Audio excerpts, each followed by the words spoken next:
கிறிஸ்துவுக்குள் பிரியமானவர்களே, ஆண்டவராகிய இயேசுவின் நாமத்தினாலே உங்கள் யாவரையும் வாழ்த்துகிறோம்.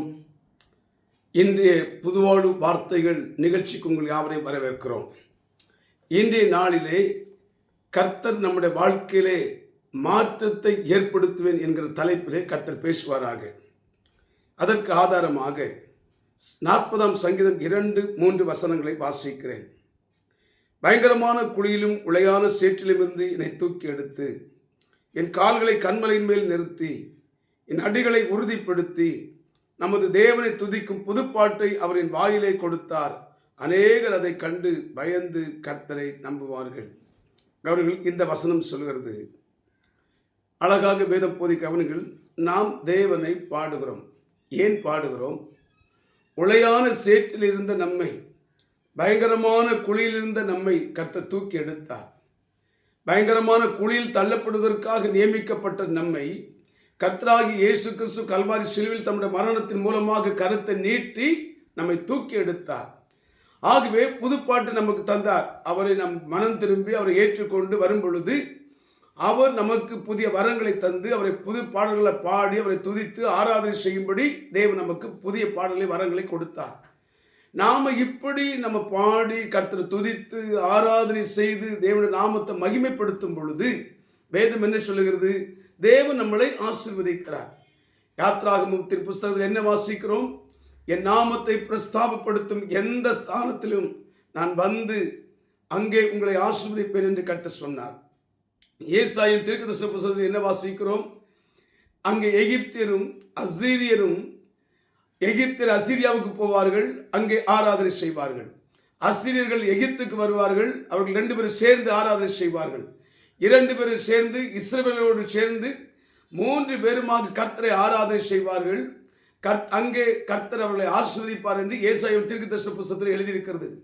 இப்படி ஆராதனை செய்கிற ஒவ்வொருத்தரையும் கர்த்தர் ஆசீர்வதிக்கிறார். வாழ்க்கையில் மாற்றத்தை உண்டாக்குகிறார். வாழ்க்கையில் நன்மைகள் உண்டாகிறது, பாக்கியங்கள் உண்டாகிறது.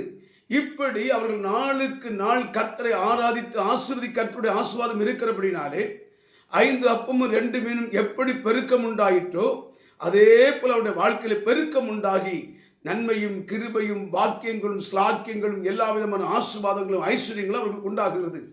இது நிமித்தமாக அவர்கள் என்ன செய்கிறார்கள்? வீடுகளை நிலங்களை வாங்குகிறார்கள், வீடுகளை கட்டுகிறார்கள், பிள்ளைகளை நல்ல இடத்துல படிக்க வைக்கிறார்கள், உயர்ந்த இடத்துல திருமணம் பண்ணி கொடுக்கிறார், நல்ல குடும்பங்களில் திருமணம் செய்து கொடுக்கிறார்கள். இப்படி நல்ல வாழ்க்கையில் ஒரு நல்ல ஒரு மாற்றம், உயர்ந்த நிலைமையை அடைகிறதை அநேகர் காண்கிறார்கள். புறஜாதி ஜனங்கள் பார்த்து கொண்டே இருக்கிறார்கள்.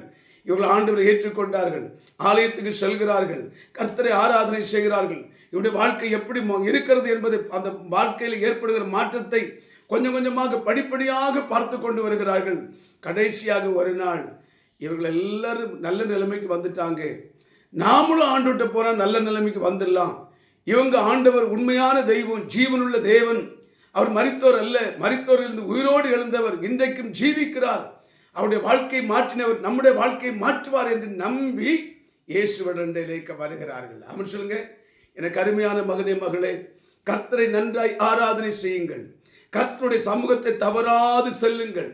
கர்த்தருடைய சமூகத்தில் நின்று உண்மையாய் நீங்கள் ஆராதனை செய்வீர்களானால் கர்த்தர் நிச்சயமாய் உங்கள் வாழ்க்கையை ஆசீர்வதிப்பார். ஒரு பெரிய மாற்றம் உண்டாகும். சமுதாயம் உங்களை காணும், குடும்பங்கள் உங்களை காணும்.